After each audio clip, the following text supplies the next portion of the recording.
Hello guys, life updates അങ്ങനെ 93 ദിവസത്തിൽ എത്തിയിരിക്കുകയാണ്. 100ലേക്ക് ഇനി വെറും 7 ദിവസങ്ങൾ കൂടി മാത്രം. ഇന്ന് നേരത്തെ തന്നെ എഴുന്നേറ്റ് വരയ്ക്കാൻ ഇറങ്ങി. കഴിഞ്ഞ ദിവസം പുറത്ത് പോയപ്പോൾ വാങ്ങിയ മുട്ട ഇരിപ്പുണ്ടായിരുന്നു. അത് ഇന്ന് രണ്ടെണ്ണം എടുത്ത് പുഴുങ്ങി കഴിച്ചിട്ടാണ് വരയ്ക്കാൻ നിന്നത്. പെയിന്റ് അടിക്കാൻ തുടങ്ങിയപ്പോൾ സുജേഷ് ഒന്ന് ഫുഡ് കഴിക്കാൻ പോകാൻ വിളിച്ചു. പിന്നെ നേരെ കടയിൽ പോയി പൂരി മുട്ടക്കറി കഴിച്ച് തിരിച്ച് ഐബിയിലെത്തി വരാൻ തുടങ്ങി. മരക്കൂട്ടമാണ് ഇന്നത്തെ മെയിൻ ടാസ്ക്. ഇന്നലെ മടുത്തിട്ടിട്ട് പോയതാണ്. എത്ര ശ്രമിച്ചിട്ടും മരം വരയ്ക്കാൻ മനസ്സ് അനുവദിക്കുന്നില്ല. ദേ വരും നമ്മുടെ വാക്ടയിൽ. ഇവനെ എവിടെയെങ്കിലും വരച്ച് ചേർക്കണം. അങ്ങനെ അവസാനം മരം വരയ്ക്കാൻ മടിയായതുകൊണ്ട് മറിഞ്ഞു കിടക്കുന്ന ഒരു മരം വരയ്ക്കാൻ തീരുമാനിച്ചു. ഇത് വരച്ച് കഴിഞ്ഞാൽ ബാക്കി എല്ലാ മരങ്ങളും മറഞ്ഞു പോകുമല്ലോ എന്ന് വിചാരിച്ചിട്ടാണ്. പക്ഷെ വരച്ചു തുടങ്ങിയപ്പോൾ വീണ്ടും മടുപ്പ് തോന്നി. പിന്നെ വരുന്നിടത്ത് വെച്ച് കാണാൻ കരുതി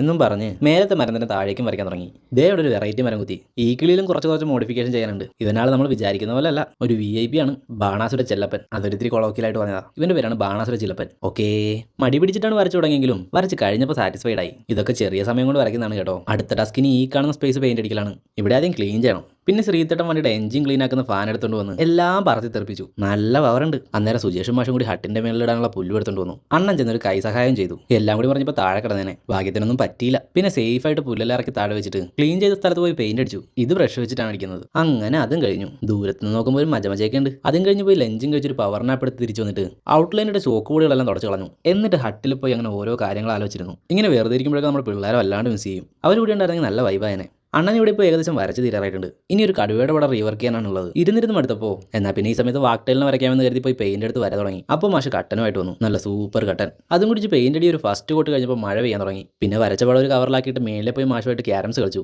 മാഷ് ഇന്ന് നല്ല ഫോമിലാണ്. അണ്ണൻ 3 ഗെയിം പൊട്ടിച്ചു. ഇതാണ് ഉമേഷ് ചേട്ടൻ. നല്ല എക്സ്പീരിയൻസ് ഉള്ള ആർട്ടിസ്റ്റാണ്. വയനാടിന്റെ സ്റ്റോറിയാണ് ചേട്ടൻ ലൈനായിട്ട് വെച്ച് ചെയ്യുന്നത്. പുള്ളി വരയൊക്കെ ഇടുന്നത് കാണാൻ തന്നെ നല്ല ഭംഗിയാണ്. സാറ്റിസ്ഫൈങ്. രാത്രിയായപ്പോൾ അണ്ണനും ശ്രീത്തേട്ടനും കൂടി ചായ കുടിക്കാൻ നെട്രയിലേക്ക് പോയി. മഹേഷ് ചേട്ടൻ വരാൻ വേണ്ടി വെയിറ്റ് ചെയ്തെന്ന് കറക്റ്റ് മഹേഷ് ചേട്ടൻ എത്തിയപ്പോൾ കട അടച്ചു. പിന്നെ നേരെ മഹേഷ് ചേട്ടൻ്റെ വീട്ടിലേക്ക് പോയി. അവിടെ നമ്മൾ കട്ടൻ ചായ ഇലയുടെ ഉണ്ടാക്കി തന്നു. അതും കഴിച്ച് അവിടെ സംസാരിച്ചിരുന്ന് കുറച്ച് കഴിഞ്ഞ് തിരിച്ചു വന്ന് കളിയും കണ്ടു നിന്നു. അവിടെ നിന്ന് സംസാരിച്ച് ഒരു 10 മണി കഴിഞ്ഞപ്പോൾ IBയിലേക്ക് വന്നു. ഇന്നും ഉണ്ട് ഇവിടെ മാൻകൂട്ടം. മിക്കവാറും എല്ലാ ദിവസങ്ങളും ഇവരിവിടെ ഉണ്ടാവും. ചിലപ്പോഴൊക്കെ പകലും കാണാൻ പറ്റും. അങ്ങനെ റൂമിലെത്തി സ്ക്രിപ്റ്റ് എഴുതിയിട്ട് കിടന്നുറങ്ങി.